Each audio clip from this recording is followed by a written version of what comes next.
Hey, good morning. Welcome to Morning Motivations with Dan Stratton. It's just great to have you here with me today, yet again this week. A lot going on for me. I'm sure there's a lot going on for you. And it's important that we kind of take a moment every now and then, maybe not every day, but to just kind of think about, our methods, our best practices, to challenge ourselves to see if we could do things better, see if we could do things better for ourselves, better for our families, better for our friends, and just kind of check, and always be learning, always be reading and checking things. My favorite book is the Bible. Now, I strongly suggest that you make that your favorite book because it's such a consistent book. It doesn't really move with the trends of the day. It is, as we say, as believers, we always say, he's the same yesterday, today, and forever, but he's also new every morning, which is powerful because when you think about those two concepts put together, it's like consistency and fun. He is spontaneously faithful. It's so cool and so powerful to think about that, and that's kind of how we want to be. We want to stay fresh. We don't want to get stuck in the mud, but at the same time, we want to be steady. We want to be dependable. We want to be accountable. So that's kind of what I want to talk to you about today. I want to talk to you about holding yourself accountable. Right? It's the power of doing that, and when you think about it, when you don't do it, we all go through phases in our lives when we're not as good at holding ourselves accountable as we should be, things fall apart, things get really bad, and things can really get into a place. So you want to jump ahead and you want to think about what are the right daily habits to kind of have so that you're holding yourself accountable. So over the time that you've been with me, if you've been watching me on a regular basis, I use a couple of very different simple tools to kind of check my life, to do an inventory. And those tools are what I call the balance scale. And I also use a tool that helps me to look forward so that I'm not constantly beating myself up over mistakes I made. Because when you hold yourself accountable, what happens is you check your work and you kind of look to it and you say to yourself, I'm not doing this very well, and I'm not doing that very well, because if you're honest, there's a lot of things you're not doing right. There's a lot of things you're not doing well. And so when you're really holding yourselves accountable, you can get negative. You can go toxic on yourself. You can start beating yourself up, and that's never, ever productive. So you always have to keep things moving forward. So the balance scale helps me to kind of make sure I'm checking every area of my life. And then the tool I like is the 5 questions so that I'm always looking forward. And so those two tools combined helps you to hold yourself accountable. And when you think about that, then you want to think about another tool, which I call the 3-in-1. You want to think about the people in your life as 1, yourself as 2, and then in my life, the third one is God, because I need his help in everything. I need his help to love my family. I need his help to anticipate what they might need. I need his help to be present in the moment. I need his help to really listen and learn in every situation. So that's the 3-in-1. So watch what's going on here. I got a balanced scale. I do a little bit of an assessment in every area of my life, spiritually, physically, mentally, emotionally, socially, and financially. That's my balance scale. And so I'll do a little inventory. Did I pray today? Did I take some time to study the word today? Where is my spiritual life? Did I help someone today? Right? Did I solve a problem today spiritually? Right? Thinking about these things. And then physically, did I get enough sleep? Am I making good choices at the dinner table or at the breakfast table? Right? Physically, am I getting some exercise? Mentally, am I learning? Am I reading? Am I challenging what I think I know? Like right now, I have a lot of work going on in the prisons and in Cuba. So Today I probably won't get to Spanish, but I need to. That's a mental challenge for me emotionally, right? Am I loving my wife and my daughter and my son-in-law and my grandson? Am I loving the people at church? Am I okay? How do I feel? Doing a little bit of an inventory. Sometimes, I don't know, for almost no reason at all, I'll get this feeling of I'm missing something, this dread feeling like, what am I missing? Is there a bill I got to pay? Is there a deadline I got to hit? Something like I'll get that. So I'll check in with my spirit and I'll check in with my emotions, that feeling I have on the inside, and I want to kind of address it. But if you don't do a balanced scale like this, you never check in. These things are just kind of sitting there and you don't address it, so you don't solve it. You don't hold yourself accountable to fix it. It just sits and it just bugs. And then what that'll do is that'll cause you to make a bad decision because you're not really addressing the pain. It's not like a broken arm. It's not like a pain you can't ignore. It's a pain you can ignore, but the pain is still there, and it causes you to be a little distracted. It causes you to be less present. It causes you to be, foggy in your decision making. So you walk through that. And then the next one is socially. So you're checking in with your relationships, you're prioritizing your relationships. For me, I start with God, and then it's my wife, right? Those are my two top relationships. And then I have my family, my daughter, etc. Then that extends out to my brothers and sisters, my mom, my dad's in heaven now. And so but then I have my church, then I have my friends. And all these things are very valuable to me. And socially is not just that, it's also making new friends. It's networking, because that stuff grows your life. And then finally, I see if I have financial pain. Are the bills paid? I'm holding myself accountable in all those areas. Am I setting goals? Am I getting stronger? And am I doing that? And I'm being honest with myself, because if I don't break my life down like that, I'll have a tendency to focus on just one area.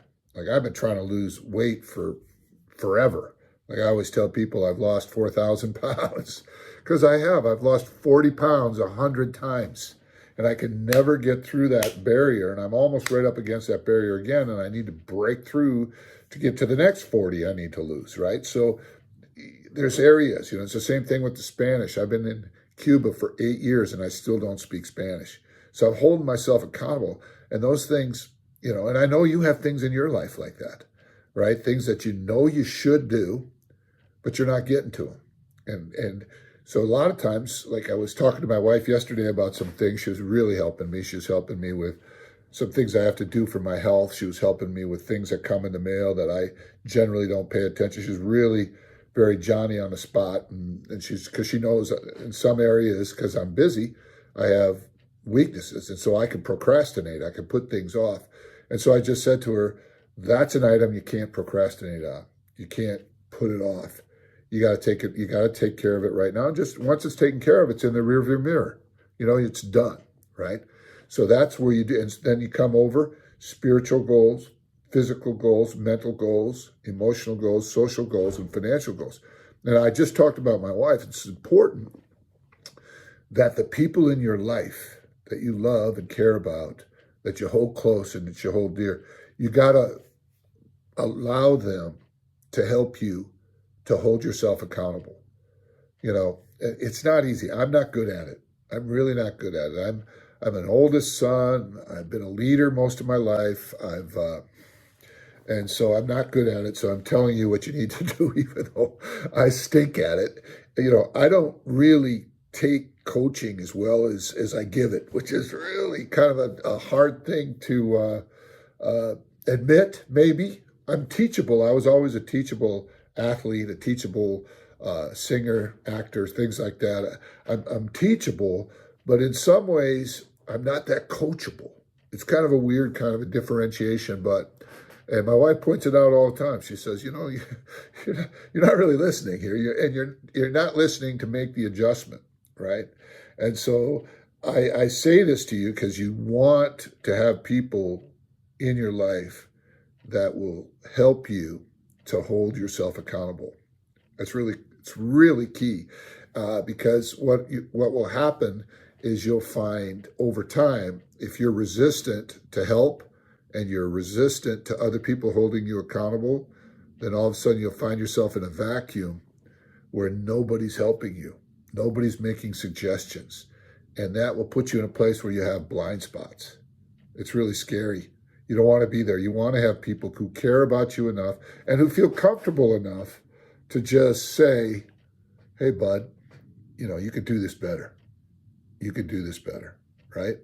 It's annoying to me, like if I'm out to dinner and I want to eat something, but she also knows I want to lose weight, but I still want to have, a baked potato or something like that. It's like, she's like, why would you do that? Be stronger than that. And I'm like, I don't want to be stronger than that right now. I want to have that baked potato, and it's like the power of making room for holding yourself accountable, setting up a system. I guess I'm being a little too transparent today. I'm just saying it's so powerful and the results. And so you got to think about it. If you don't do it spiritually, you're not going to be balanced. You're not going to be objective. You're not going to be at peace. If you don't do it physically, you're going to die young. If you don't do it mentally, you're going to end up solving problems over and over and over again that should have easily been solved 10 years ago. If you don't do it emotionally, everybody around you and you yourself are going to be distracted on a constant basis because you're not going to address all the little things. And you're not going to be as loving, and you're not going to be as affectionate. You're not going to be as kind. And if you don't do it socially, then you're going to lose friends. You're going to get estranged from the people that you care about in your life. And you don't want to be estranged from your siblings. You don't want to be estranged from your children or your spouse. You don't want that.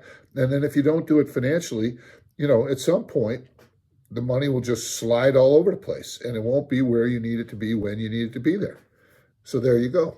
And so now coming to the other tool, the 5 questions, what would you do if you knew you wouldn't fail? That's a forward-thinking thing. You're not in the land of regret. Second question is, what is stopping you, or what's your obstacle, right? All right, what do I have to overcome? What is the big thing? What is the big problem that I'm dealing with to overcome? What is my problem in not learning Spanish? Well, I have to allocate time for it, right? And so then the next one is, what's my next doable step? We'll sit down with either Babbel or Duo or a book and just crank it out. Allocate 15 minutes a day, half an hour a day, and go for it, right? You will learn it if you put the time in. I will. You will, right? And then you go right there to emotionally, okay? Emotional goals for me is I take some time to just ask myself how I feel. How do you feel? And then of course that will translate, and don't let it translate too quickly, but it will translate. How does Annie feel? That's my wife. How does the people in my life, how are they feeling? Am I sensitive to that? Right? If I don't ask myself, I'm not going to ask them. And it's really important to kind of catch that there. And all of this is, what are my next doable steps, right? So first question is, what would you do if you knew you wouldn't fail? Second question is, what's your obstacle? Third question is, what's my next smallest doable step? And you do that in all the areas that you're taking inventory in, and it's all moving forward. What's my obstacle right in front of me, not my obstacle in the past? What's my next smallest doable step going forward? And then I ask myself, fourth question, what am I thankful for? And that is really an inventory of what I have going on in my life right now that is good, resources that I have. Start with being thankful for your level of current health, that it's not worse, right? Start with being thankful for that, your eyes work, your ears work, you can still taste food, right? Your hands still function. Just start with the small things, right? And then you start giving thanks for the people who love you, the people who are there for you, and these different things, and the things you've learned, the experiences you've had, all that stuff. And then the last question is, what would a miracle look like? And so now this is the visualization of a successful journey. What would a miracle look like if I was truly hitting my goals spiritually? What would that look like? What would my prayer life be like? What would my thought life be like? Now, if I was truly hitting my goals physically, what would it feel like for me to finally break through that barrier and get down to where the weight I played at in college, 225? What would that feel like? What would it feel like to speak Spanish? What would it feel like right? So you start to visualize what would a miracle look like. And then all of a sudden you realize that there's kind of a huge opportunity cost, that once you start visualizing all these things and you're thinking, well, that could be my life. That could be my life. Yet years and years go by and your life doesn't happen. So the power of holding yourself accountable is so amazing. But you got to have tools to do it. You got to have a methodology. It's not really a happenstance thing. None of us do it naturally. It's just easier for us to focus on one thing at a time. But honestly, you can't get there focusing on one thing at a time. You are a much more complicated entity, human being. You got a lot going on. You're just bigger than you imagine. So you have to kind of break it down.